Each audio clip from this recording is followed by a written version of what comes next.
Hello everyone, are you well?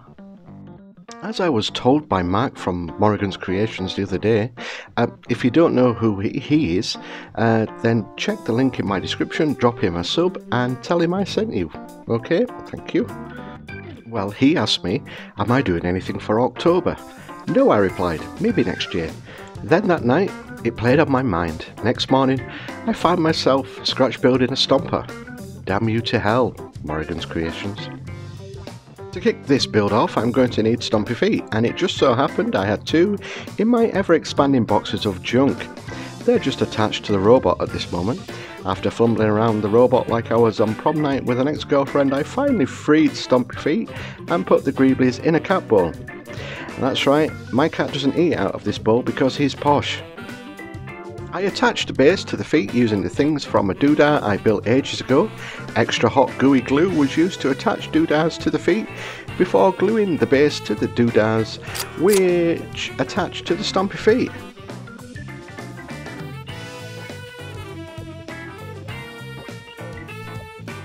Bag 1 of plastic was opened to reveal bottle tops of every shape and size. These will be used to bulk out the body.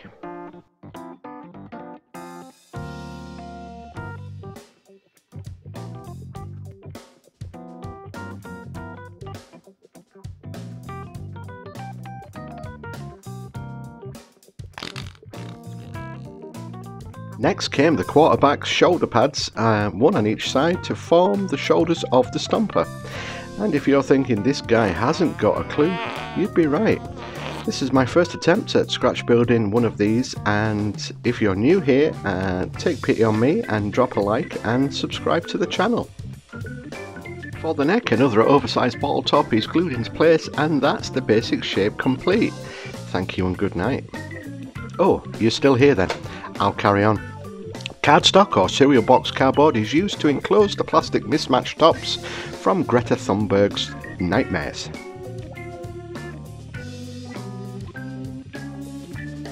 And the bulking out of the Stompa is complete. All that's missing is a lid for the head. Go to sleep, my Stompa prince. EVA foam is one of the greatest materials to hide a bad scratch builder's builds. Me. I chopped them up into strange looking shapes before sticking them onto the cardstock. This will be the Stompa's armour. After what seemed like an eternity of sticking EVA foam to the Stompa, it was time for a little cave drawing. I just mapping out where I want my skull to go before I start applying greeblies. That's XPS foam I'm using as a platform before I cunningly disguise it using a cut up plastic sieve as grating for the floor.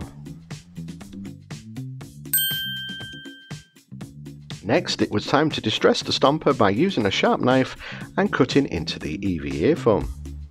Sticky gems were used for rivets, which took about an hour, 2 hours to put on before I gave him a jawline Bruce the Shark would be proud of.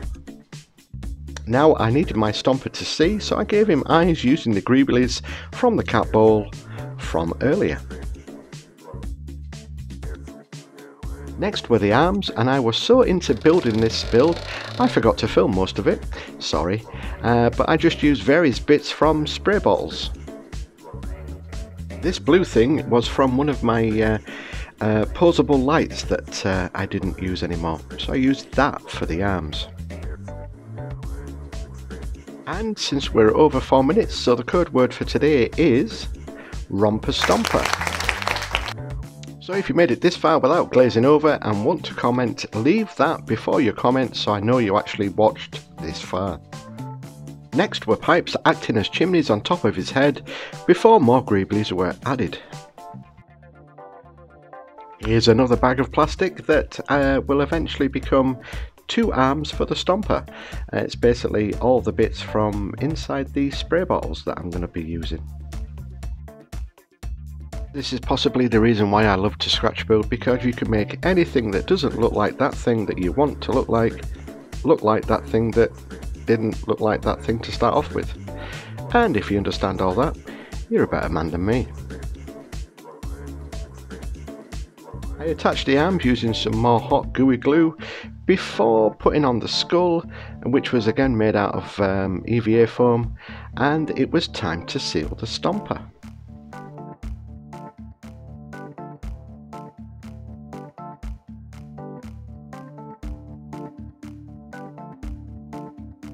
To seal the model, I used Neat Mod Podge. This is a 2021 vintage that I'm going to use to seal the EVA foam so the rattle can primer doesn't seep into the foam.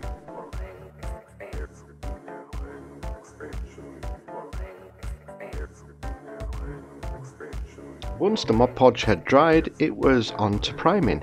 Now he's starting to look something like a Stompa.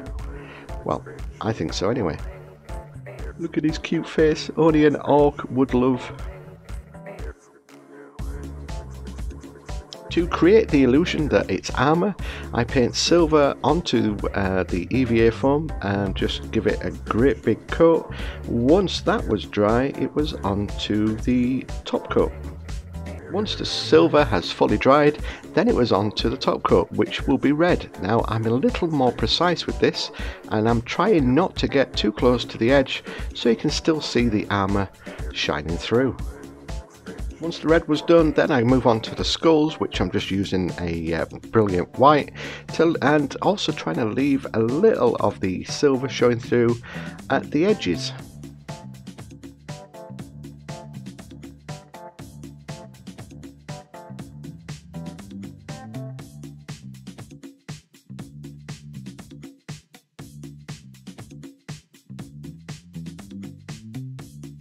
Copper highlights were added to the gun and arm, and anywhere else I thought it might need a little touch up before using a dry brush of white to highlight all the top edges.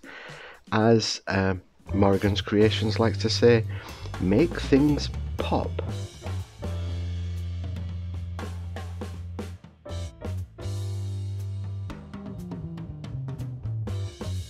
And that, boys and girls, is how I made my first Stompa for October. All that's left for me is to say thank you very much for watching. Like, subscribe, share, and until next time, keep scratching that build, everybody. Thanks for watching.